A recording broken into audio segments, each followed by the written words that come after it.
Bienvenidos a todos a esta lección número 10 acerca del estudio que estamos llevando que tiene que ver con las sectas y las religiones falsas. Comenzamos un nuevo año, este sería nuestro primer programa y hoy vamos a estar viendo dos movimientos sectarios, es la Iglesia Unicitaria y también la denominación o el movimiento Ciencia Cristiana. Lo primero que queremos hacer es saludar a todos los que nos estáis siguiendo. Por favor, deja tu saludo en el chat, en los comentarios. Escríbenos, dinos desde dónde nos estás viendo, desde dónde estás conectado. Damos, como no, la bienvenida también a, pues en este caso a Manuel Montoya. Creo que ya es la cuarta participación en toda esta serie de estudios que estamos llevando. Manuel, pues aquí estamos listos, ¿no? Estamos preparados con nuestra tacita, sin café, es imposible agradar a Dios. Invitamos a todos los que nos estáis siguiendo que también toméis vuestra taza de café o té y nos podáis acompañar. Bueno, habiendo dicho todo esto y de nuevo, Manuel, pues gracias de verdad por estar con nosotros, acompañarnos y sobre todo por ayudarnos a entender y a conocer más la verdad de Dios y bueno, todas estas falsas enseñanzas y movimientos sectarios que están por aquí. Manuel, pues si nos quieres saludar o decir algo antes de meternos en el asunto. Bueno, en primer lugar, gracias a ti por contar conmigo de nuevo para poder tener este tiempo de enseñanza. Para mí es un privilegio, es un honor poder estar aquí, es un gusto también y compartirlo con todos los hermanos y hermanas en la fe tanto de la iglesia como de otros lugares que nos puedan estar viendo, ¿no? a la hora de este estudio. Y nada, bueno, decir simplemente que estoy emocionado por poder compartir acerca de estas dos sectas que vamos a ver hoy, que vamos a aprender cosas que creo son muy importantes y muy sorprendentes también. Así que vamos a ello cuando tú quieras. Muy bien, la idea siempre desde un punto de vista también muy pastoral, ¿no? Y desde un punto de vista muy fraternal. ¿Y por qué digo esto? Bueno, por un lado pastoral, en el sentido de que todo esto nos ayuda más a conocer la verdad de Dios y también nos ayuda desde un punto de vista fraternal, incluso dirigido a aquellos que no forman parte de la familia de Dios, pero que veamos que pueden estar sumergidos o introducidos o afectados por este tipo de enseñanzas o de movimientos, para que no solamente este conocimiento, esta enseñanza nos edifique a nosotros en cuanto a nuestra relación y comunión con Dios, sino que también sea una herramienta para ayudar a otros a salir del error en el que pueden estar caminando o son víctimas o están siendo afectados. Así que siempre esto es con una visión hacia, por supuesto, una visión de reino hacia nosotros y a lo que Dios quiere hacer en nuestras vidas, pero también esa visión muy pastoral, fraternal, de visión de reino, de lo que Dios quiere hacer también a través de nuestras vidas. Hemos dicho al principio que vamos a estar, ¿verdad, Manuel?, viendo dos movimientos, dos grupos sectarios, el movimiento unicitario y la ciencia cristiana. Comenzamos, si te parece bien, con el movimiento unicitario, la Iglesia Unicitaria. Solamente, Manuel, permíteme, haré la salvedad, no entraré en detalle, pero que no confundamos el movimiento unicitario o la Iglesia Unicitaria con el movimiento unitario o la Iglesia Unitaria. Hay una diferencia entre lo unitario y lo unicitario. La Iglesia Unitaria surge en el siglo XVI, es como una consecuencia de verse afectada por todo este movimiento, si quieres, humanista, renacentista y sobre todo racionalista, en el que se va a defender que solamente Dios es uno, que no se va en contra de la Trinidad, pero desde el punto de vista muy arriano, es decir, habrá un Dios, en este caso el Padre, que será únicamente y plenamente Dios, y el Hijo, el Espíritu Santo no lo serán, y ya lo hemos visto, todo este pensamiento más arriano, monarquista, si quieres, de subordinación. No tiene nada que ver la Iglesia Unitaria del siglo XVI con esta Iglesia Unicitaria. Y para eso, Manuel, pues tú nos vas a estar ayudando y lo agradezco muchísimo. Así que comenzamos con el movimiento unicitario. ¿Cuál es el trasfondo? Porque muchas veces vamos a descubrir que al final es el mismo error que va tomando diferentes tipos de formas, maneras o envolturas a lo largo del tiempo. Así que Antes de ver lo que cree la Iglesia Unicitaria, vamos a ver su trasfondo, dónde surge, quiénes son los fundadores, promotores y demás. En cuanto a esto, Manuel, por favor, ayúdanos y dinos todo este asunto.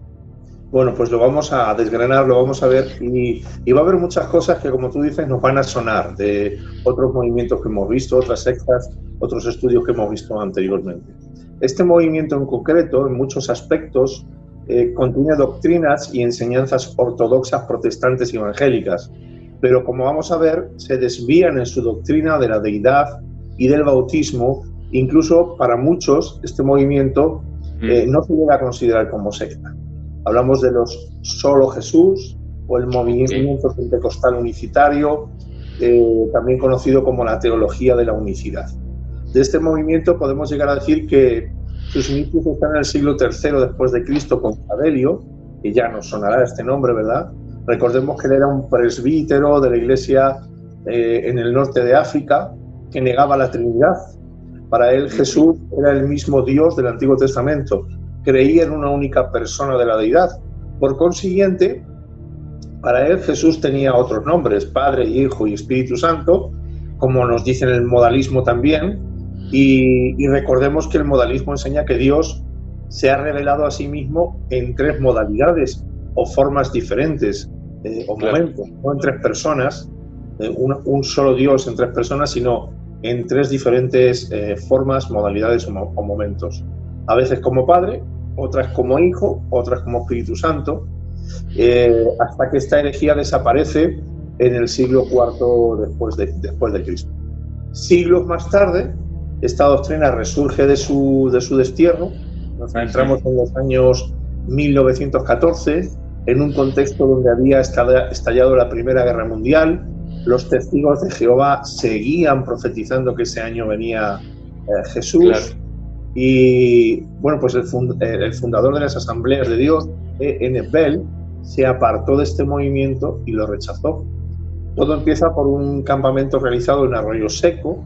El predicador del campamento, McAllister, enfatizó que los apóstoles, siempre que bautizaban, lo hacían en el nombre de Jesús.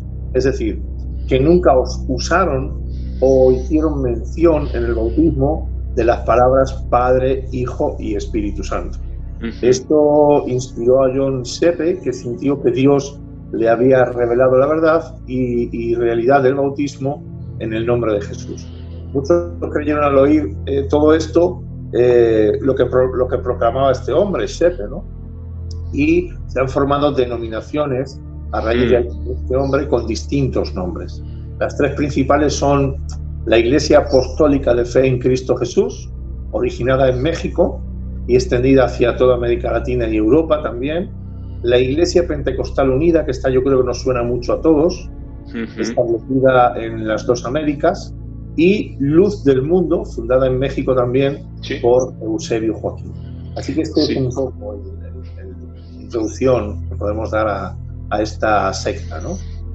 Sí, yo, por ejemplo, que he vivido, Manuel, en México, pues lo que es la Iglesia Luz del Mundo es un movimiento muy, muy fuerte. Aparte, teológicamente hablando, se desvían, por supuesto, en cuanto a la Trinidad, porque no creen en las tres personas, sino creen en un solo Dios, como bien explicabas, con tres caretas o tres papeles o roles, y luego muchos otros en cuanto a su jerarquía, infalibilidad, o sea, todo lo que veíamos en un principio de las características de una secta, bueno, la Luz del Mundo también lo tiene. Así que, pues Manuel, nos queda claro, surge históricamente hablando a principios del siglo XX, en el contexto de iglesia surge dentro del seno pentecostal.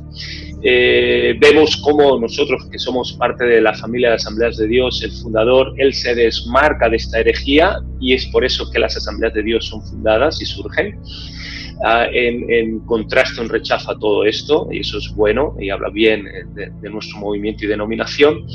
Y vamos a ver lo que tú nos has dicho, que es una de sus principales herejías, tiene que ver con la doctrina de la Trinidad. Y esto nos da paso a que ya de una manera más pormenorizada y detallada, Manuel, vamos a ver, sabiendo los antecedentes que nos has dicho, entrar en el contenido doctrinal, ¿vale? En cuanto a la doctrina, bueno, qué es lo que ellos enseñan, defienden, por qué es antibíblico, vamos a ver la refutación y bueno, vamos a verlo de manera detallada, Manuel. Bueno, lo principal, como decías, es que ellos niegan la Trinidad, hay una negación de la Trinidad en su doctrina.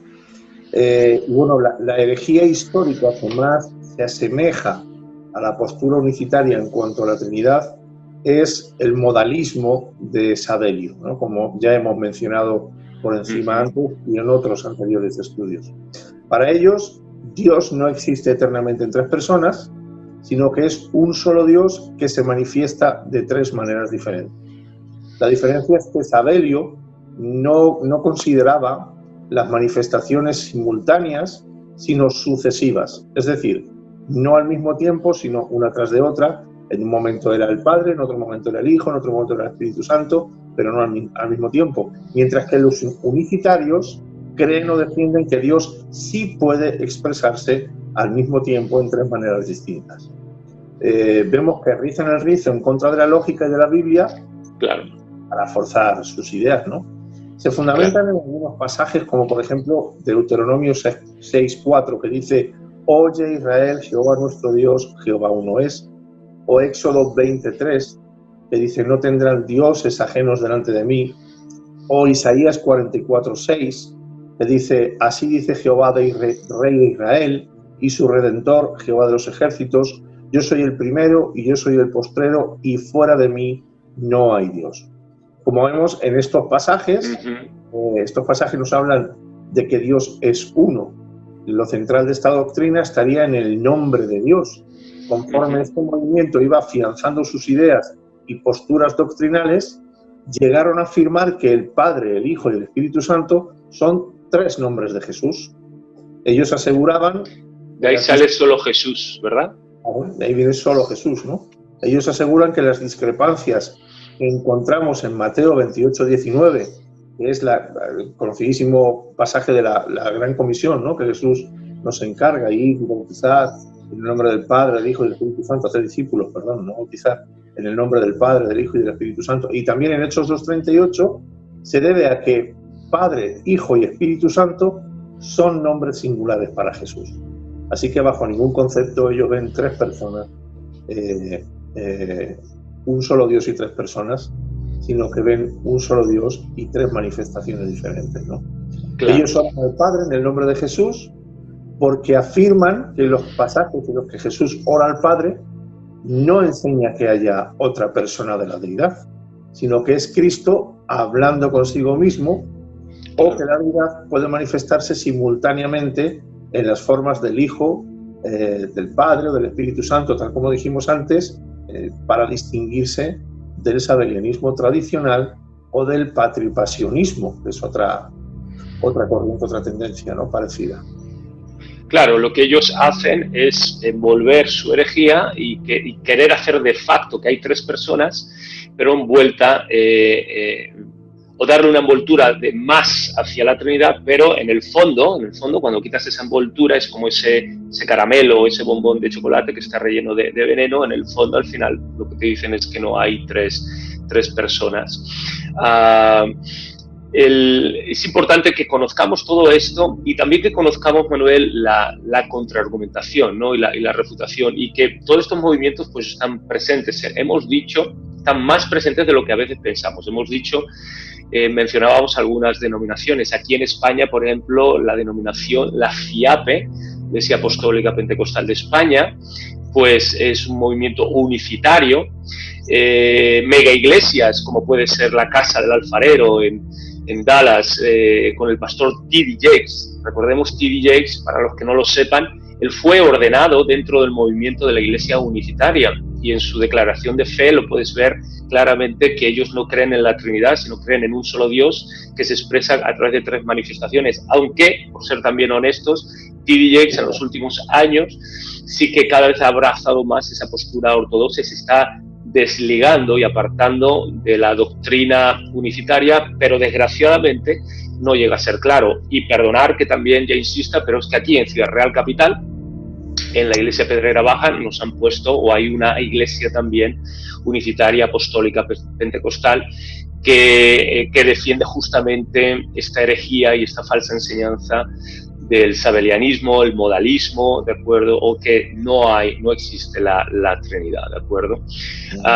Así que, ¿cuál es la refutación en todo esto, Manuel? ¿Vale? Para que no solamente conozcamos el engaño, sino que, lo más importante, conozcamos la verdad para ser libres de ese engaño y ayudar a otros en esa libertad.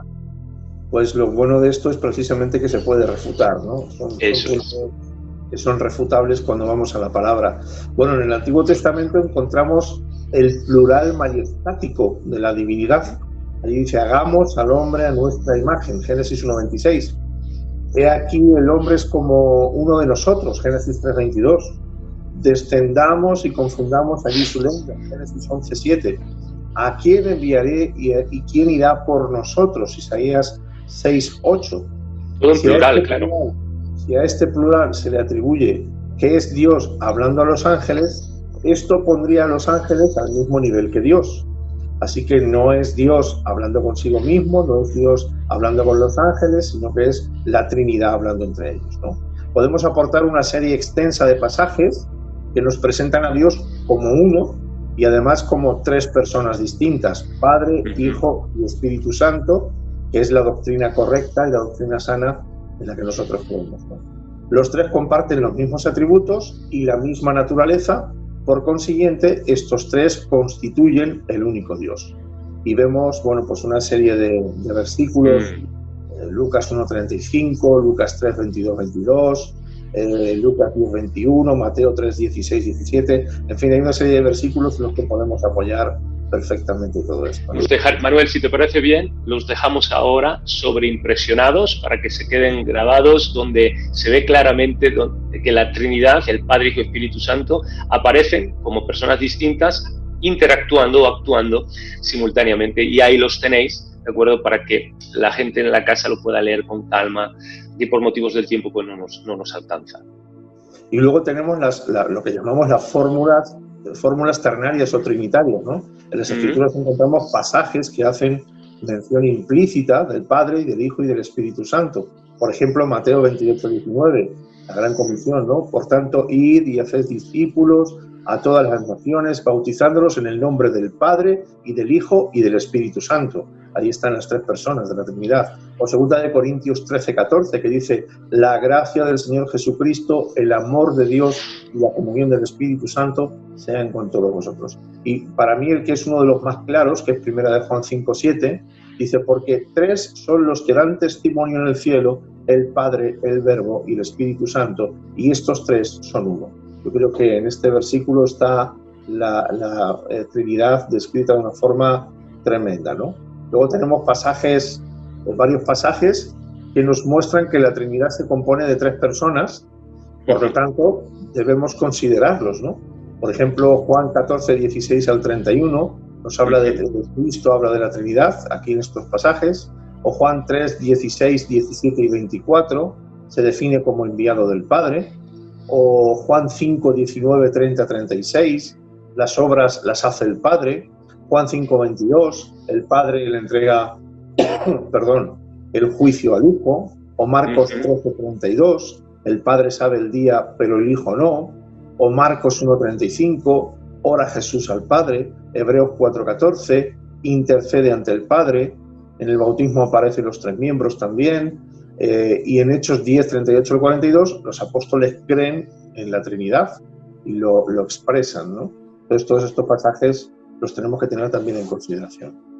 Claro, la evidencia bíblica, más allá de una evidencia racional, personal, intelectual de una persona o de un movimiento, la evidencia bíblica nos habla exactamente de que Dios existe eternamente en tres personas, que cada una de estas personas es plenamente Dios, que es el Padre, el Hijo y el Espíritu Santo, y que solamente hay un Dios.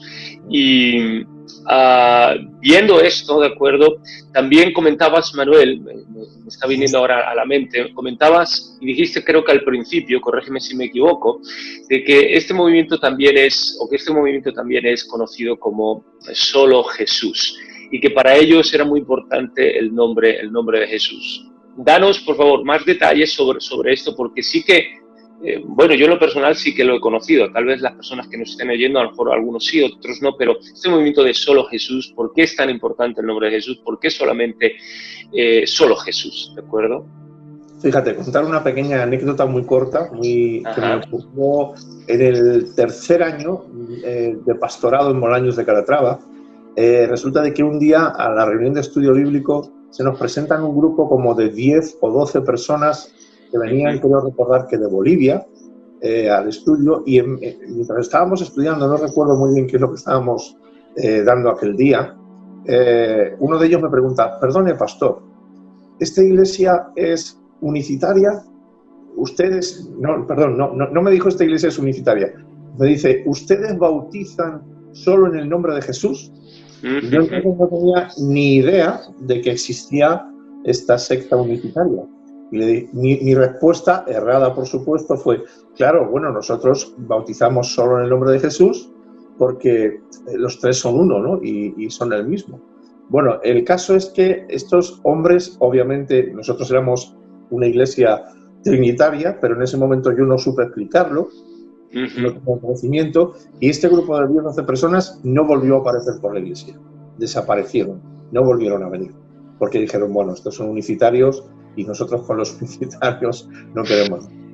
Entonces, el bautismo en el nombre de Jesús, ¿no? Ellos aseguran que los apóstoles predicaban en el nombre de Jesús y nunca emplearon la forma trinitaria, que podemos ver en Hechos 2:38, y que esta era la única forma bautismal doctrinalmente correcta.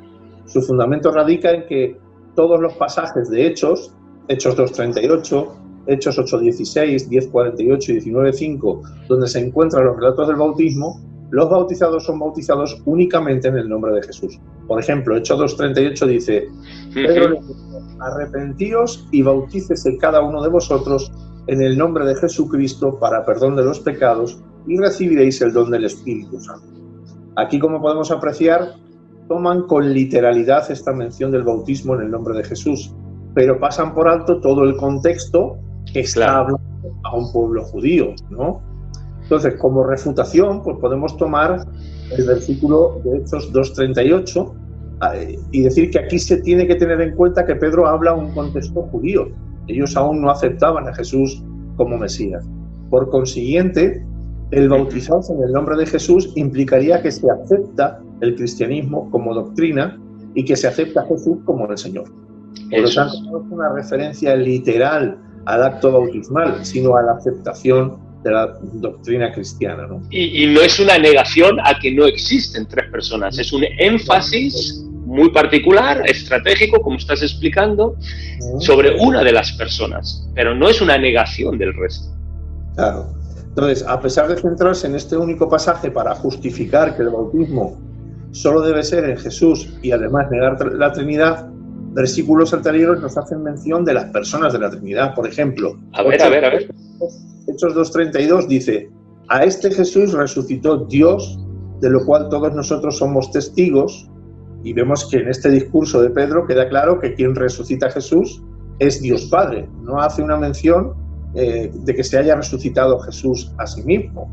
O Hechos 2:33 también dice, así que exaltado por la diestra de Dios y habiendo recibido del Padre la promesa del Espíritu Santo, ha derramado esto que vosotros veis y oís. Esta es otra aclaración acerca de las personas de la Trinidad. Tenemos a Dios, Dios Padre, el Todopoderoso, al Hijo para redimirnos y al Espíritu Santo. Pues muy bien, Manuel, gracias por también toda esta aclaración. Lo hemos centrado sobre todo en la doctrina, que es la más controversia, la que se apartan de la Trinidad, también en cuanto a solo Jesús. podríamos, pero por cuestión de tiempo vamos a seguir avanzando, que son los temas más principales, y todo esto ya nos ha quedado claro para saber, bueno, pues este movimiento unicitario y lo que ellos enseñan y defienden y cómo se apartan pues de algo tan vital y tan importante como es la Trinidad, la propia naturaleza y esencia de Dios. Continuamos con nuestro estudio y hablábamos de que hay un segundo bloque, un segundo movimiento, que es esta denominación o esta religión o secta llamada ciencia cristiana. Vamos a seguir con la misma metodología, entendiendo en qué momentos surgen de la historia, quiénes son los fundadores, ese contexto en el que nacen, como decía. Así que, Manuel, pues, en cuanto a la ciencia cristiana, ¿qué nos puedes decir en ese contexto? De inicio, claro, de fundación. Bueno, pues la ciencia cristiana, tenemos muy pegado al oído un nombre que es la cienciología. Sí. Es otra secta en la que hay muchos actores, actrices, artistas muy famosos, y está muy pegado a nuestro oído, ¿no?, ese nombre de la cienciología. Pero la ciencia cristiana es diferente, no es lo mismo cienciología que ciencia cristiana. Nosotros vamos a centrarnos hoy en la ciencia cristiana, ¿no? Entonces, en cuanto a su historia y trasfondo, podemos decir que es una secta que también se la conoce como Iglesia de Cristo Científica. Es una secta de origen norteamericano, se fundó por una mujer en Boston, por Mary Baker Eddy, en el año 1982, en el año 1879 y en 1982 era una organización internacional. Ok. Mary Baker Eddy era una mujer que había pasado muchas enfermedades en su vida. Su marido falleció cuando ella aún estaba embarazada. Esto la motivó a enfocarse en la medicina y en la salud. Y en su búsqueda tomó contacto con Phineas Kimby, el cual era un experto en lo que se llama magnetismo animal. Este había elaborado una enseñanza mental que llamó la ciencia del hombre. Como vemos aquí, en esta secta se mezclan muchas cosas, ¿no? Phineas Farkas Kimby, que nació entre el 1802 y el 1866, es el padre del nuevo pensamiento. Había popularizado la idea de que la enfermedad y el sufrimiento tenían su origen definitivo en la forma incorrecta de pensar. Los seguidores de Kimby sostenían que el hombre podía crear su propia realidad a través del poder de la afirmación positiva o la confesión. Pues eso me suena mucho a ciertas cosas. Me imagino que lo dirás tú y si no lo retomaremos, pero me suena mucho a cierta doctrina de la superfe. Esto viene del 1800, o sea que fíjate, nos suena y viene del 1800 ya. Así que Mary Baker en 1866 pues se encontraba un día leyendo la Biblia, en concreto una de las curaciones realizadas por Jesús, y en ese momento ella experimentó una repentina desaparición de la enfermedad crónica que la oprimía, lo que le llevó a dar forma a la Iglesia de la ciencia cristiana que ella misma creó. Mary se había criado en un entorno creyente donde su padre era calvinista estricto. A eso le sumamos sus experiencias de enfermedades y de sanidad repentina, la cual la llevó a encaminar una nueva enseñanza, que su fin primario de esta nueva enseñanza era la de restaurar el cristianismo primitivo y su antigua fuerza de curación. Esa era su intención, como tantas veces hemos dicho, buenas intenciones, pero sin conocimiento, sin sabiduría, pues nos llevan al abismo, al caos, a la confusión y a la destrucción. Qué curioso, Manuel, mientras estabas hablando y estabas viendo, poniendo las fechas en que este movimiento surge. Ahora te quiero preguntar el por qué de la ciencia, por qué ese nombre, pero una reflexión general que creo que también nos va a servir para todos los que nos están siguiendo. Fíjate, venimos de ¿recuerdas, Manuel? De los testigos de Jehová, venimos de los adventistas, venimos de los mormones, venimos ahora de la iglesia unicitaria, estamos viendo la ciencia cristiana, y todo situado en finales del siglo XIX, o sea, últimos años, décadas del 1800, y todo situado en las primeras décadas del siglo XX. Entonces vemos que fueron años muy convulsos, en los que me gustaría todo esto se resume como en 3 grandes palabras. Por un lado, fueron años de mucho fanatismo, como estamos viendo con estas sectas que acabo de mencionar. Pero Manuel, que no se nos olvide, también fueron años de mucho liberalismo, porque el liberalismo teológico surge segunda mitad del siglo XIX y se arraiga principalmente a finales del XIX y principios del XX. ¿Eso ayuda? Y desgraciadamente muchas de las universidades en estas décadas pues se apartaron de la ortodoxia, universidades cristianas, facultades cristianas de Europa, de Estados Unidos, para abrazar el liberalismo. Y en medio del fanatismo y del liberalismo hay un movimiento que es el fundamentalismo, que desgraciadamente ha sido, tiene una connotación a lo mejor peyorativa por aquellos detractores de la palabra y de la verdad de Dios, pero es con el que nos identificamos, los fundamentos, ¿de acuerdo? Las raíces históricas del cristianismo y también las raíces adentradas o arraigadas en la palabra. Así que fanatismo por un lado, liberalismo en medio, nos encontramos el fundamentalismo, los fundamentos, el cimiento que es Cristo. Todas estas sectas pues se van apartando, ¿no? Ahora, te decía, Manuel, ¿por qué, quedaba en el aire esa pregunta, por qué se llama ciencia cristiana? ¿Por qué toman ese nombre? Bueno, en cuanto a la explicación en referencia a su nombre, ciencia cristiana, pues por un lado es cristiana porque la Iglesia se basa en las enseñanzas y vida de Jesucristo. Jesús les dijo a sus seguidores que debían sanar a los enfermos en su nombre. Y por otro lado es ciencia o científica, pues porque revela a Dios como el principio divino de todo lo que realmente es y porque muestra cómo la bondad infinita, el poder y el amor de Dios pueden demostrarse en todas las fases de la vida humana. Esta es la explicación a grandes rasgos. Claro, me río y me reía también antes porque a mí ya me suena sospechoso, ya me suena lo de la fe, el movimiento de la superfe y ciertos conceptos que te voy a pedir que ahora nos aclares o profundices en ellos, ¿no? ¿Cuáles son sus enseñanzas? ¿Fuentes de autoridad? ¿Cuál es un poco su liturgia, su manera de trabajar y de operar?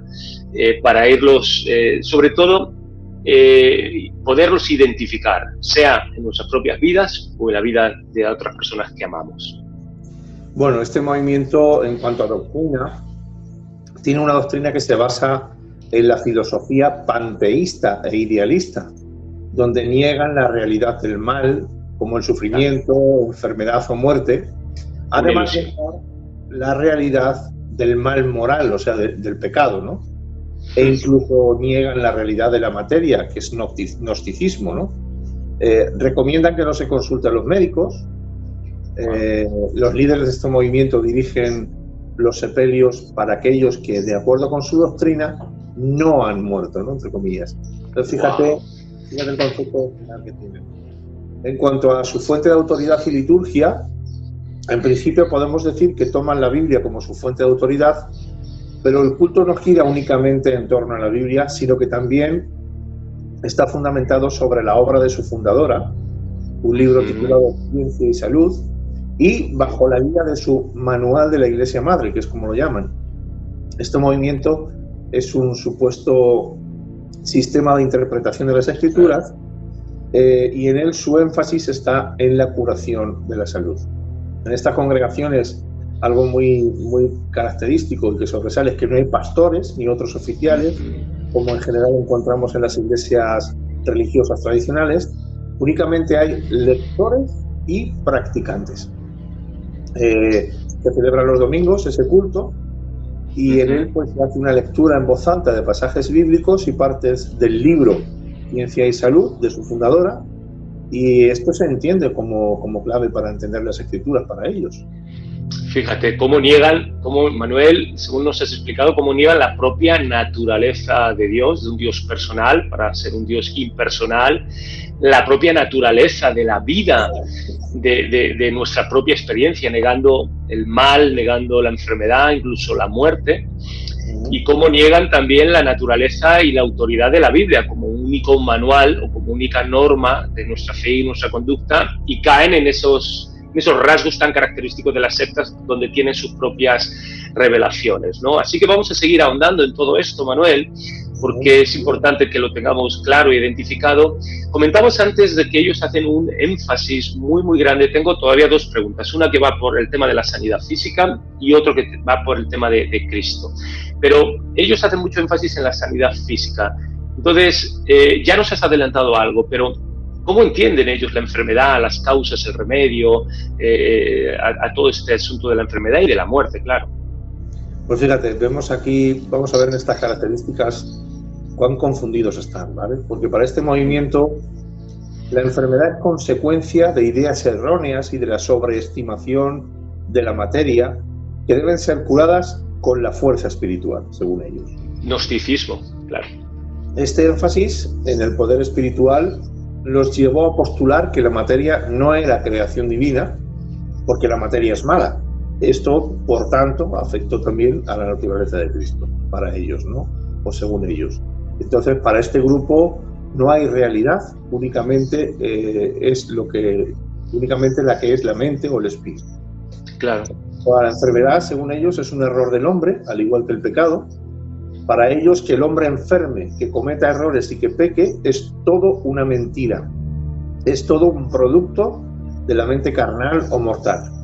La salvación, para ellos, se obtiene cuando el hombre reclame su verdadera identidad. Si creemos en la existencia real de una mente, según ellos, o de otras mentes que no sean la de Dios, esto nos lleva a pecar o al pecado, porque caemos en la mente carnal de la que el apóstol Pablo hablaba. Entonces, para ellos la oración es científica y logra salud, y por eso se debe orar para salir de las ilusiones y del sentido de mortalidad, es decir, dejar de sentir que uno pueda enfermar y morir. Fíjate cómo tú lo has dicho, ellos afirman que el pecado es como consecuencia del error del hombre. Eso es no como un juicio de Dios, y como una consecuencia de su maldad. Por lo tanto, el hombre, bueno, pues puede tener un conocimiento y salvarse a sí mismo. Muy gnóstico, ¿no? Muy súper gnóstico, y también, como comentabas, con un pensamiento cosmovisión panteísta. Tenía esta segunda pregunta acerca de Cristo. Ya hemos visto cómo ellos entienden la realidad, la enfermedad, la muerte, el pecado. ¿Cómo ellos ven? ¿Cuál es su cristología? ¿Cómo ellos ven y entienden la persona y la obra de Cristo?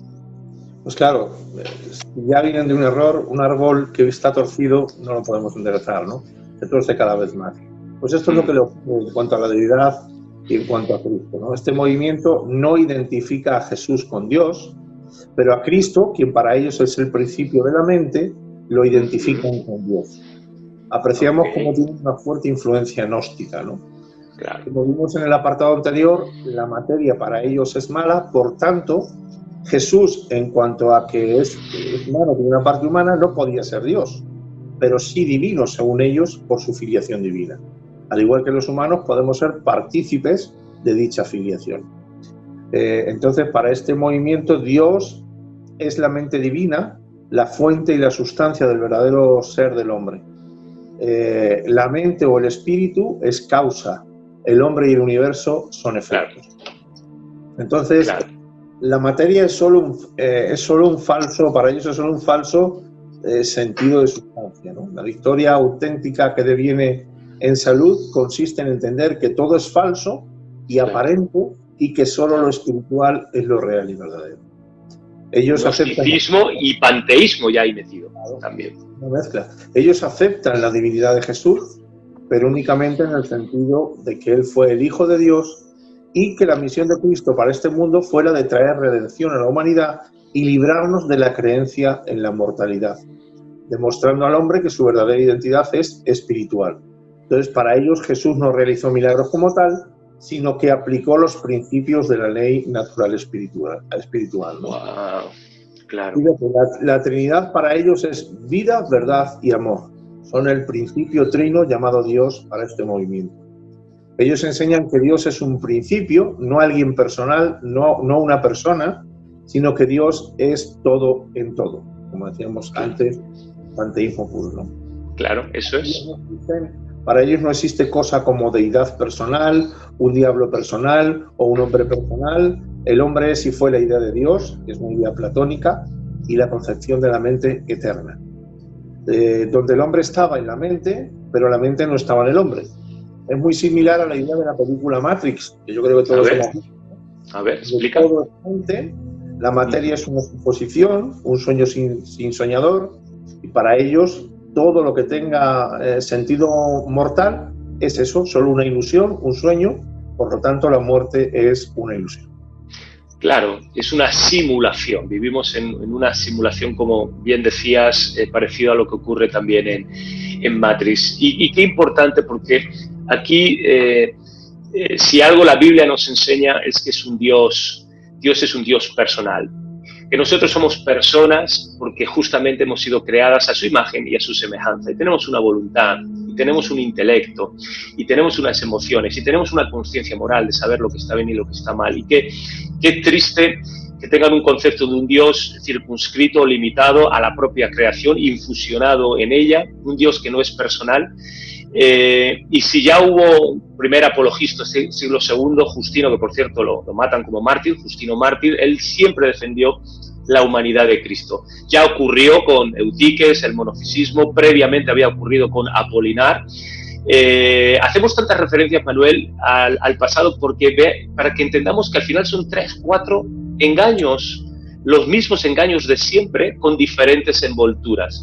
Y Justino defendió la humanidad de Cristo, porque si Cristo no es persona, si Cristo no se hizo hombre, no nos pudo sustituir y no se pudo identificar plenamente con nosotros, no nos pudo salvar. Por eso es tan importante la humanidad de Cristo, y que Cristo se encarnara y fuera esa persona, ese Dios encarnado en la persona de Cristo, ¿no? Y que todo esto nos lleva a tener una relación íntima y personal con Dios. El cristianismo no es una religión, es una relación con el Padre, porque ese fue el propósito por el cual Él nos creó, no por necesidad, sino por el puro afecto de su voluntad y de su amor.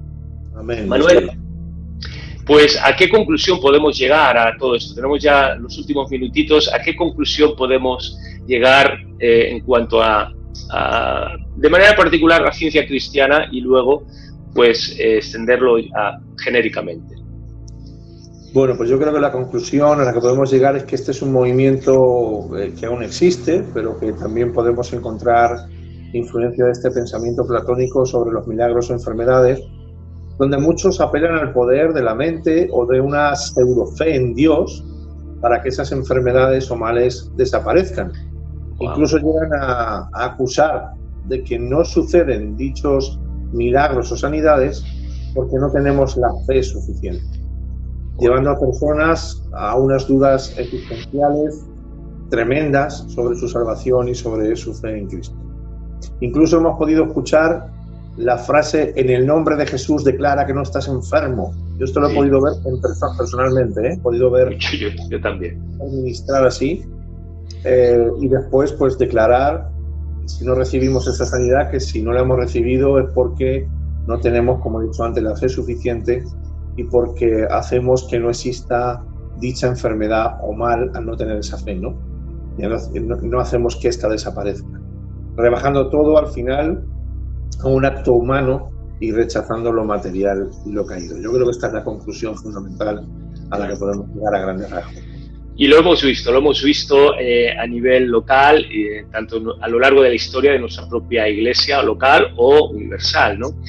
Si el movimiento unicitario lo identificábamos con ciertas denominaciones, bueno, pues todo esto de la ciencia cristiana se identifica, pero muchísimo con este movimiento de la superfe, con Kenneth Hagin y otros al frente, donde la fe, el hecho de que tú tengas fe, ya es un poder en sí mismo que se materializa, se sustancializa o se sustancia en el mundo espiritual de una manera mística y tiene poder y obligas a Dios.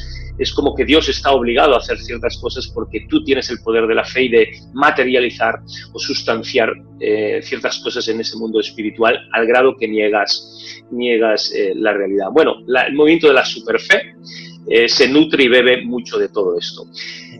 Nos tenemos que despedir, Manuel. nos tenemos que despedir, antes agradeciendo a todos los que nos habéis seguido. Antes de desconectar o despedirte, deja allí tu saludo, tu despedida en los chats, en los comentarios. Te agradecemos muchísimo, de verdad, que nos hayas seguido. Deja, si tienes alguna duda, pregunta, tomaremos unos segundos o instantes para poder contestar. Y todo esto queremos terminar, Manuel, si te parece bien, animando el por qué y el para qué de estos estudios. Número uno es para que entendamos la importancia de conocer la verdad. Número 2, para defenderla. Y número 3, para transmitirla, porque es el conocer la verdad lo que verdaderamente nos hace libres. A un nivel personal vamos a defenderla y también vamos a transmitirla para que muchos puedan alcanzar esa libertad que solamente se halla en Cristo Jesús. Ese es el porqué, el corazón y el para qué de estos estudios. Manuel, pues nos despedimos. Y pues nos emplazamos ya para la siguiente semana y el próximo estudio bíblico. Así que bueno, pues nos despedimos. Que el Señor os bendiga mucho. Ósculo santo para todos. Claro que sí. Un abrazo y un gran beso para todos. Bye.